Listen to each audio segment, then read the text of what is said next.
者，意为阳；主湿，意为阴；主寿，意为气始；意为行先；意为自生；意为自成。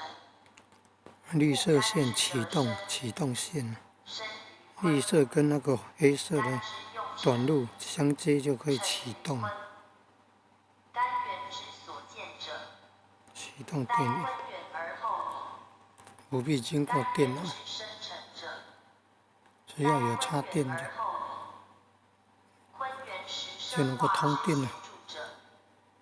而为万物所由生成，故名之曰坤元，而赞之曰至哉。